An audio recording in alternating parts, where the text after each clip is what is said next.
네, 잔매거진 오늘 처음으로 문을 열 코너는요. 구직자들의 숨겨진 마음을 설문조사로 알아보고 또 저희의 재밌는 이야기까지 덧붙여 얘기 나눠보는 시간, 공감 100% 시간입니다. 네, 오늘은 또 어떤 주제로 구직자들의 마음을 들여다봤을지 궁금한데요. 정유진 캐스터 준비해 오셨죠?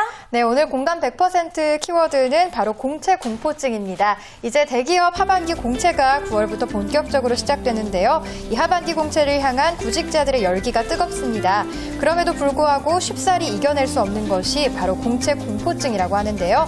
그렇게 기다리던 공채를 공포증으로 느끼고 있는 구직자들의 불편한 진실, 오늘 공감 100%를 통해 함께 알아보도록 하겠습니다. 네. 예, 공채 공포증 사실 많은 분들이 공감하실 것 같은데 뭐 저희도 누구나 공채 공포증까지 아니더라도 여러 가지 공포증이 있을 것 같은데 네. 일단 뭐 공포증에 대해서 얘기 한번 나눠보고 시작할까요?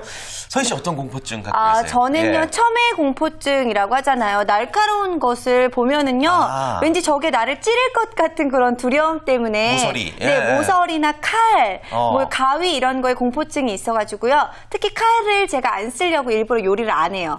안 해 먹어요. 그냥 안 예. 먹고만은. 나중에 남편이 힘드실 것 같은데. 네, 혹시 태진 씨는 어떤 공포증 있으세요? 저는 솔직하게 얘기해야 되죠. 네. 저는 개편 공포증. 예. 정말 개편 때만 되면은 소화도 안 되고. 네. 또, 우울해지고. 네, 또 PD님이 딴 사람이랑 통화할까봐 자꾸 지켜보게 되고. 맞아요. 저만의 저도 그런 거 좀 있는 것 같은데. 그래요. 다른 분들도 어떤 공포증 있는지 한번 이야기 나눠보도록 하겠습니다. 이시안 대표님. 저요? 대표님도 네. 있으세요? 당연히 있죠. 예. 일단 월요일 공포증이 제일 심한 것 같아요. 월요일요? 왜요? 답답하고 그런 것이 네. 나오기 싫어서죠. 일요일까지는 정말 아주 즐겁잖아요. 네. 예. 근데 이제 일요일 9시에 그 개그 프로그램이 끝나면서 약간 좀 우울한 마음이 시작이 되는 월요일이 시작된다. 네, 그런 것들이 좀 있죠. 그래도 네. 잔매거지는 재미있으시죠? 이것 때문에 월요일이 좀 활기차졌습니다. 그렇군요. 세인 학생은 어떤 공포증 있나요? 예, 저는 아파트 14층에 사는데도 불구하고 고소공포증이 있는 사람입니다. 집에서 맨날 벌벌 떨고 있는 거 아니죠? 그건 아니에요. 네, 유진 씨는요? 예. 저도 똑같이 14층에 사는데 고소공포증이 약간 있어요. 제가 어. 놀이기구 같은 걸 탈 때 어. 밑을 보는 게 그렇게 무섭더라고요. 타기는 타는데 네. 무서워요. 너무 아. 무서워요. 그 스릴을 또 즐기긴 하지만. 둘 분이 같이 사시는 건 아니죠? 우리 여성분들 다들 연약하시네요. 네, 예. 이렇게 모두들 이렇게 공포증을 가지고 있는데요. 네. 자, 오늘은 그 중에서도 공채 공포증에 대한 이야기 한번 나눠보도록 하겠습니다. 네. 이시안 대표님께서 자세히 준비해 오셨죠? 네, 공채 공포증. 세상에 이런 공포증이 다 있나 싶을 정도로 되게 생소한 그런 공포증인데요. 요즘 취업을 준비하는 구직자들의 거의 100%라고 할 수 있는데요. 97.7%가 바로 이 공채 공포증에 시달리고 있다고 합니다. 네. 100명 중에 뭐 두세 명 빼고는 거의 다 이 공채 공포증을 느끼고 있다는 건데, 아니, 채용을 기다려야 되는 입장에서 채용 공고가 떴을 때 왜 공포를 느끼는지 모르겠어요, 저는. 네. 약간 이런 심리가 아닐까 하는데, 예. 가령 우리가 어렸을 때 이제 소개팅 좀 시켜줘, 소개팅 좀 시켜줘 해서 소개팅. 이제 소개팅 약속이 잡히잖아요. 예, 예. 근데 막상 또 잡히고 난 다음에는 왠지 좀 그날 가기도 싫고 뭔가 좀 되게 열심히 이제 꾸미다가 네. 어느 순간 바로 전날에는 내가 나가야 되나?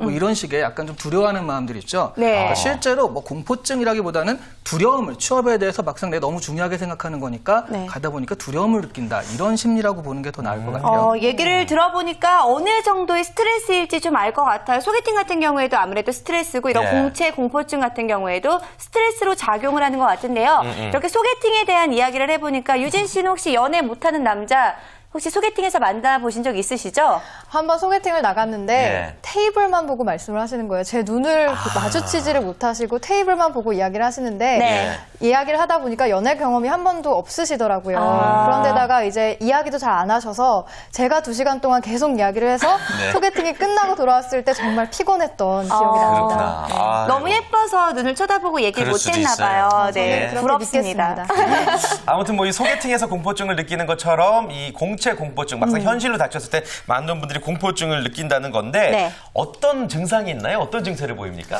예, 취업 포털 인크루트에서 공채 지원 경험이 있는 신입 구직자 393명을 대상으로 이제 설문조사를 했거든요. 네. 그래서 5위가 채용 공고 검색 자체를 하기가 싫어한다. 뭐 이런 공포증이 일단 있습니다. 아니 아무래도 정보만이 살 길이 될 것 같은데 검색을 안 하면은 이거 어쩌자는 건가요? 그러게 말이에요. 네. 근데 사실 한국의 그 공채라는 건 약간 좀 정형화되어 있는 게 있거든요. 네. 그래서 뭐 아주 빠른 검색 정보가 필요하진 않지만 제가 보기엔 이런 게 다른 것이 아니라 무언가 처음 시작하는 거 있죠. 공채의 모든 시작은 정보를 검색하고 시작하는 건데 네. 시작 자체를 두려워한다라는 걸로 좀 읽히거든요. 네. 그런 정도로 좀 보시면 될 겁니다. 그렇군요. 일단 뭐 증상을 보니까 우리도 다들 이런 경험이 한 번쯤은 있지 않았나 뭐 이런 생각이 드는데 네. 공채까지는 아니더라도 일자리를 구하는 과정은 비슷하잖아요. 네. 유진 씨 비슷한 경험 혹시 기억나는 거 있어요?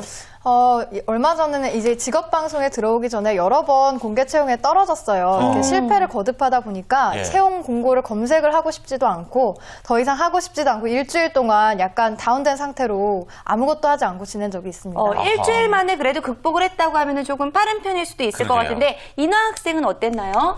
예, 저의 경우에는 채용 공고를 검색하는 과정까지는 괜찮은데요. 네. 이제 지원을 하려고 이력서를 쓸 때부터 이제 울렁증이 시작되는 편입니다. 그죠. 아무래도 스트레스가 굉장히 클 것 그렇구나. 같기도 합니다. 태진 씨는 예. 혹시 이런 비슷한 증상 있으세요? 지금 딱 기억나는 게 있어요. 네. 지금은 이제 폐지된 프로그램인데 가족오락관이라고 있었잖아요. 네. 거기 제가 그러니까 방송 데뷔하고 처음으로 이제 섭외를 받고 출연을 기다리게 됐어요. 네. 너무 꿈꾸던 순간인데 막 떨리는 거예요. 막 그 선배님들과 같이 과연 내가 나갈 수 있을까, 나가서 잘할 수 있을까 생각 때문에 네. 전날 아프다고 거짓말했어요. 너무 두려워서? 떨려서. 예, 진짜로. 와. 그게 새록새록 생각이 나네요. 아주 어렸을 때였던 굉장히 거죠. 어렸을 때. 네, 예. 아무래도 그랬던 마음이 어떤 거였는지는 조금 이해가 되기도 그래요. 하는데요. 자, 네. 그렇다면 저 같은 경우는 이제 뭐 거짓말을 하는 그런 증상을 보였던 건데 그 공채공포증의 증세 4위도 한번 알아볼까요? 예. 전형적인 증세 4위는요.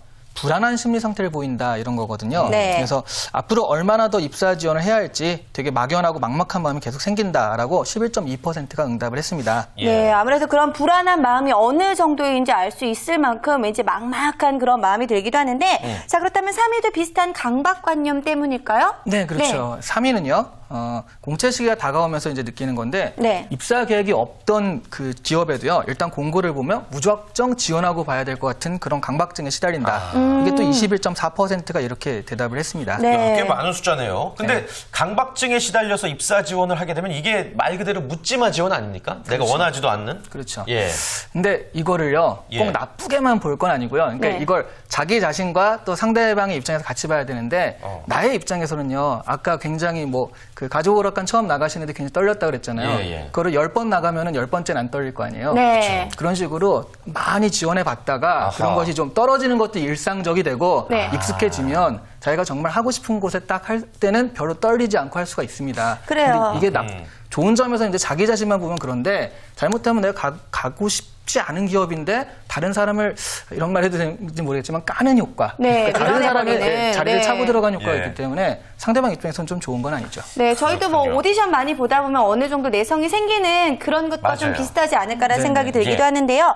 자, 그렇다면 구직자가 보이는 공채 공포증 2위는 어떤 걸까요? 2위. 네, 2위와 3위를 비교해보면 사실 네. 큰 차이를 보이지 않거든요. 예, 그 2위는 입사를 계획했던 기업이지만 막상 공고를 보니까 지원하기 두렵다는 그런 구직 공포감인데요. 네. 26.5%가 이렇게 대답을 했어요. 그러니까 강박증을 넘어 그냥 모든 것 자체가 두렵다라고 이제 2위의 증사의 설문조사 결과 나왔는데 네. 뭐 아까 유진 씨도 그렇고 소개팅 얘기했잖아요. 네. 이거를 이제 소개팅으로 비유해 보자면은 막상 이상형이 나타나고 눈앞에 있는데도 좀 두려워서 말도 제대로 못 거는 뭐 그런 상황인 거죠. 네, 그렇죠. 어. 그게 너무 또 그런 분들이 대부분을 보면 너무 또 그 남성의 입장에서는 여성을 되게 이상화해가지고 너무 좋은 사람이 나타났을 때는 아예 말을 못 걸잖아요. 네. 예, 그래서 너무 그렇게 이상화하는 그러니까 이 기업에서 보자면 어떤 기업에 너무 가고 싶다 이상화하는 것도 나쁘고요. 근데 더 나쁜 건 이상형 자체가 없는 거거든요. 네. 기업에 어떤 기업에 들어가고 싶다 자체가 없으면 뭐 그러니까 한 중간 정도의 이런 정도의 어떤 이상형을 가지고서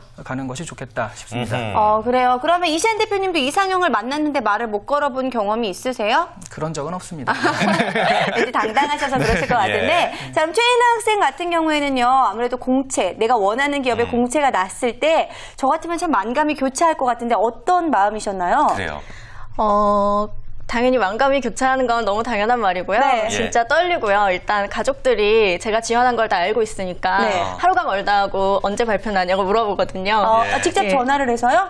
아, 가족들이? 예, 가족들이 네. 저에게 언제 발표가 나냐고 물어보는데 그럼 정말 속이 타들어가고 특히 예, 발표로 확인하기 전에가 가장 긴장되는 순간인 것 같습니다. 아, 그렇군요. 그리고 네. 우리 최인아 학생이 확실히 이 지금 현재 위치에서 이 공감 100%를 가장 잘 공감하고 있는 것 같네요. 맞아요. 그래요. 네. 자, 2위까지 알아봤습니다. 2위가 이제 두렵다. 심적으로 굉장히 두렵다라는 증상을 설문조사를 통해서 알 수가 있었고요. 네. 그렇다면 공채 공포증의 전형적인 증세 1위는 과연 무엇일까요? 1위는요.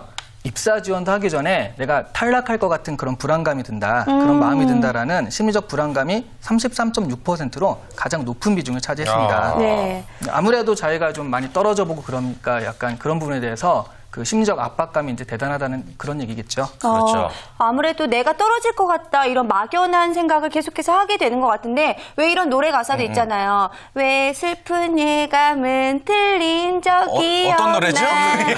슬픈 예감이 틀린 적이 왜 없나. 슬픈 예감은 틀린 적이 없나. 맞아요. 네. 맞아요. 예. 이런 노래 가사가 있는 것처럼 이런 슬픈 예가 네. 왠지 딱 맞아 떨어질 때도 참 많이 있는 것 같아요. 네, 그래요. 너무 안타깝습니다. 그렇습니다. 이 슬픈 예감을 아예 그냥 처음부터 안 갖는 게 좋지 않습니까? 안 갖는 거에 좋지만요. 예. 이런 거랑 똑같습니다. 면접에 갈 때, 긴장하지 말고 하던 대로만 해. 그게 긴장이 안 됩니까, 그게? 되거든요. 그쵸. 그러니까 되게 슬프고 그런 예감이 들지만 그거는 사실 어쩔 수 없는 거고요. 네. 대신 이것만 알아두시면 되겠습니다. 모든 구직자들이 다 똑같은 그런 부담감을 가지고 있다. 나만 그런 것이 아니고요. 그래서 나만 실수할 것이 아니라 다들 실수할 수 있다. 그러니까 남들보다 조금 더 잘하면 되는 거지 뭐 굉장히 자기가 100% 잘할 필요는 없다. 이렇게 조금만 마음의 여유를 가지시면 조금 실수하더라도 남도 똑같이 압박감에 실수를 하니까요. 네. 그런 부분에서 자기가 좀 생각을 하시는 게 나을 것 같아요. 맞아요. 마인드 컨트롤이 굉장히 중요할 것 같습니다. 네. 그래요. 알겠습니다. 자, 구직자들이 공채 공포증을 통해 느끼는 증상을 설문조사를 통해 5위부터 1위까지 알아봤는데 네. 뭐 다양한 증상들이 있습니다. 근데 중요한 건 말이죠. 이렇게 심리적으로 이런 증상들이 심리 상태가 계속 지속된다면은 네. 실제로 입사 지원할 때 자신의 실력보다 좀 못 보여주게 돼서 좀 문제가 되는 거 아닙니까? 잘 극복해야 되는데 말이죠. 네, 아까 말씀드렸듯이요. 예. 공채 공포증 자체가 있기 때문에 입사 지원에서도 여러 가지 이제 문제점이 나타나는데 실제로 또 공채 공포증 탓에 실제 입사하려던 기업에 입사 지원에 실패했던 경험이 있느냐라는 질문에 83.3%가 그런 적이 있다라고 대답을 했거든요. 네. 아무래도 굉장히 100명 많네요. 중에 97명이나 공채 와. 공포증까지 느끼고 그중에 또 83명 같은 경우에는 고배를 마셨다라고 한다면은 왜 이런 공채가 났을 때 계속해서 이렇게 공포증을 느끼게 되는 건지도 좀 궁금한데요. 그래요? 네. 네, 이 부분에 대한 설문조사 결과도 또 있거든요. 네. 왜 이렇게 한번 보시면요. 느끼나요? 예, 일단 4위가요. 주변에서 접한 취업 관련해 되게 부정적인 소식 있죠. 주변에서 예, 또. 떨어졌다 뭐 이런 아, 것들부터 어렵다. 나는 굉장한 스펙인데 왜 떨어졌느냐 뭐 이런 아. 얘기들을 좀 듣게 돼서 그렇고요. 네. 4.7%가 그런 말을 했고요. 3위가 취업 자체에 대한 부담감이 있다라는 거죠. 네. 13%가 그런 얘기를 했고 2위가 역시 이제 자기 스스로 잦은 탈락으로 인한 자신감을 상실한 그런 경우가 있습니다. 그리고 마지막으로요. 절반 이상 그러니까 63.8%가 스펙 등 취업 준비가 아직 덜 된 것 같다는 스스로에 네. 대한 그 불만족함 뭐 그런 것들이 1위로 뽑혔습니다. 네. 그렇게 다들 열심히 준비하는데도 자신의 스펙에 이 부족감을 느끼고 있다라는 이거 조금 문제가 되지 않나 생각이 듭니다. 네. 최인아 학생 얘기를 들어볼게요. 4학년이시고 또 취업을 코앞에 눈앞에 두고 있는데 실제로 본인도 스펙에 대한 부족감을 느끼세요? 어떠세요? 저희가 봤을 때는 없을 것 같은데. 예. 네. 그렇지 않고 당연히 스펙에 대한 부족감이 있습니다. 어. 저희 같은 경우에는 예. 한국외국어대학교 학생이지만 그 용인 캠퍼스라는 부담감이 일단 있는 상태이고요. 네. 그것 때문에 또 제가 인턴 여기저기 지원을 해본 계기가 된 점이 있습니다. 그리고 또 다른 학생들의 경우에는 요즘 공모전이나 해외 봉사 굉장히 많이들 하고 있는데요. 네. 저 같은 경우에는 이러한 활동 경력이 조금 부족한 상태라 저도 걱정을 많이 하고 있습니다. 그래요. 그러면은 준비도 많이 하시는 편이에요? 스펙에 스펙을 대해서? 쌓기 위해서? 네. 예, 그럼요. 다 토익 점수 기본적으로 가지고 있고 컴퓨터 자격증이라던가 예, 그런 기본적인 거 다 가지고 있고 더욱더 많이 지원해 보려고 노력하고 있는 상황입니다. 네, 아니 이렇게 많이 준비가 됐는데도 나는 아직까지 부족하다라고 이야기를 하는 걸 보면은 도대체 스펙의 끝이 그러니까 어디인지 말이에요. 궁금하기도 도대체. 한데요. 예. 도대체 끝은 어디일까요? 필요한 기준은 어디까지인가요? 끝은 이미 다 도달했다고 봅니다. 네. 왜냐하면요, 그러니까 기업에서 그 공고를 낼 때 뭐 토익 700점 이상, 학점 3.0 이상 이런 것들이요 농담이 아니거든요. 실제로 그 정도만 되면은 어느 정도 이 친구들은 다 괜찮은 친구들이다.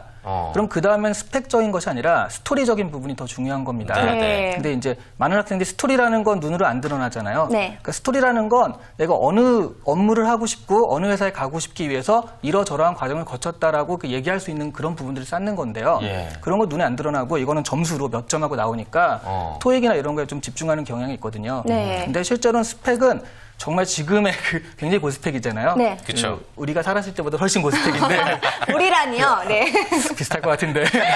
자, 근데 예. 지금은 그런 학생들이 굉장히 세계 어느 나라에 내놔도 뭐 꿀리지 않는 그런 인재라는 말들 하잖아요. 네. 그 스펙적인 부분은 이미 찼다고 봅니다. 그렇군요. 네. 근데 사실 뭐 스펙이 이렇게 뭐 절대적인 기준으로 봤을 때 괜찮다고 하더라도 상대적으로 내가 부족하다고 느끼는 거잖아요. 네. 때문에 좀 어떤 취업을 앞두고 스펙을 막 급조하는 그런 경우도 있을 것 같아요. 네. 왜 저희도 프로그램 섭외 오면은 저희 방송은 자주 보시죠 했을 때 네 하고 그 급조하기 위해서 막 다시 보기를 몰아서 본다든지. 몰아서 보죠. 네. 네. 정보도 알아내고 뭐 이런 경우들이 있기 때문에 그러니까. 아무래도 스펙 같은 경우에도 급조하는 경우들이 있을 것 같은데 왠지, 네, 예. 어떤가요? 네, 이것도 이제 설문조사 결과가 있거든요. 네. 인크루트에서 신입구직자 665명을 대상으로 설문조사를 했는데요. 네. 공채 급조 스펙에 대한 설문조사 결과 응답자 중 34%가요. 꽤 많네요. 네, 취업 때문에 급조한 활동이나 스펙이 있는 것으로 나타났습니다. 아, 네. 그렇군요. 근데 예. 문제는 이 스펙이라는 것이 사람들이 생각이 다른 거거든요. 네. 그러니까 예. 토익을 급조하는가 아니면 아까 말씀드린 스토리를 급조하는가 이런 부분이 좀 더 다를 수가 있기 때문에 예. 요거는 좀 더 이 설문조사 결과 좀 들여다봐야 할 필요가 있어요. 실제로 어떤 부분들을 급조했다고 이렇게 설문에서 나왔습니까? 그 설문조사 예. 결과는요, 실제로 응답자 공채를 맞아서 급조한 그 경험들은 네. 자격증이 40.8%가 됩니다. 아, 급하게. 네. 자격증. 예. 뭐 컴퓨터나 직무 관련 그런 것들이 있고요. 또 봉사활동 같은 경우도 이제 급하게 한 거죠. 헌혈은 정말 급하게 바로 오늘이라도 할 수 있는 거죠. 오늘이라도 그렇죠. 근데 동아리 활동이나 토익 스피킹이나 이런 어학 점수를 쌓는 게 있고요.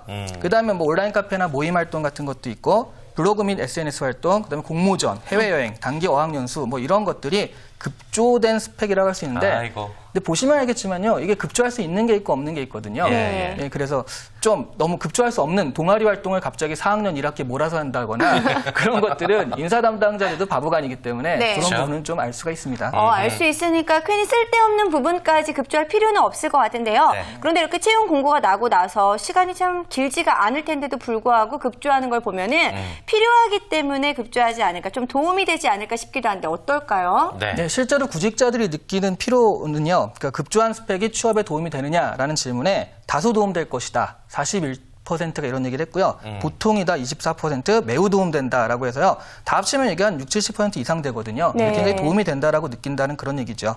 그렇군요. 일단 근데 그거는 이제 구직자들 본인 스스로의 생각이고 그 실제로 우리 대표님이 한번 객관적으로 보시기에 급조한 스펙이 좀 취업에 도움이 됩니까? 응답자가 생각한 만큼 어떨까요? 어느 정도 도움이 네. 돼요? 예. 뭐 헌혈을 했다고 뭐 그저께 헌혈을 하고 왔어요. 이런 것들은 아무래도 문제가 좀 되겠고요. 네. 그러니까 지금 말씀드린 급조하는 스펙들을 그 점수적인 부분으로 가져가면 그건 별로고요. 근데 아무것도 안 한 것보단 낫다라는 말씀을 드리고 싶네요. 그러니까 사실 1학년, 2학년, 3학년 때부터 좀 생각을 해가지고 이런저런 걸 쌓아와서 난 이런 일을 하고 싶다.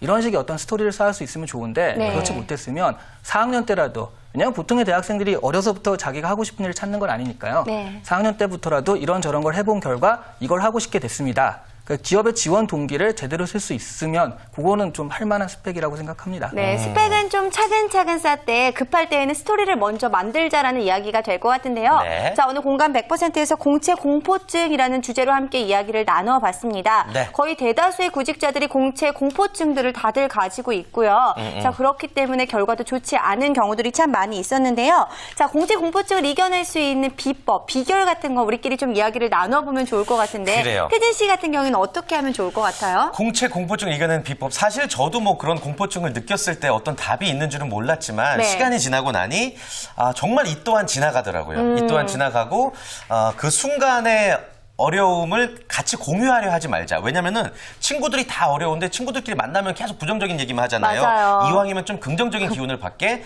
좀 밝은 분들과 어울리는 게 좋을 것 같다. 제 네. 나름의 노하우가 아닌가. 네. 서희 씨는? 서희 씨가 또 사회생활 잘하기로 유명했잖아요. 예. 저 같은 경우에도 아무래도 예. 안 된다 하면 정말 안 되고 된다 하면 된다는 게 저의 생각이거든요. 좀 긍정적인 생각을 가지고 차근차근 노력하면 안 될 게 없지 않을까라는 생각이 예. 듭니다. 공포증 가지실 필요 없습니다. 편안한 마음으로 나는 할 수 그래요. 있다 이렇게 생각하시는 게 좋지 않을까라는 생각이 드네요. 그래요, 자, 그럼 알겠습니다. 마지막으로 이시안 대표님께 조언을 한번 들어보도록 하겠습니다. 네, 그 긍정적인 마음을 가져라 참 좋은 말인데요. 실제로 이제 그걸 당하면은 사실 그렇게 되진 않으니까요. 그쵸. 네. 아주 현실적으로 말씀드리자면, 그러니까 취업에서는 결국 TO거든요. 그러니까 남들보다 좀 더 잘하고 남들보다 10분 먼저 가고 그런 싸움이라고 보시면 되는데요. 내가 느끼는 이 공포감과 내가 느끼는 이 부족감들 나 혼자만의 싸움이 아니라 다들 그렇다는 거죠. 네. 다들 그러니까 거기서 내가 너무 잘하려고 하지 말고 한 발자국만 조금만 더 자기소개서 쓸 때도 남들보다 10분만 더 쓰자라고 생각하시면 다 이 불안한 마음에서 비슷한 어떤 학력과 그런 스펙이라면 내가 10분 더 하는 거 바로 그것 때문에 합격할 수 있는 어떤 열쇠가 네. 될 거라고 봅니다. 네, 예. 정말 좋은 말씀 함께 전해주셨는데요. 오늘 공채 공포증에 대한 이야기 공감 100%를 통해서 함께 이야기 나눠봤습니다. 자, 아무래도 매사에 긍정적인 에너지가 필요하니까요. 여러분들 좋은 기운 받으시고 좋은 이야기 함께 나눠봤으면 좋겠습니다. 네, 좋은 말씀입니다. 자, 이어지는 코너는요. 우리 정유진 캐스터가 준비했습니다. 취업 정보 백서 바로 이어갑니다.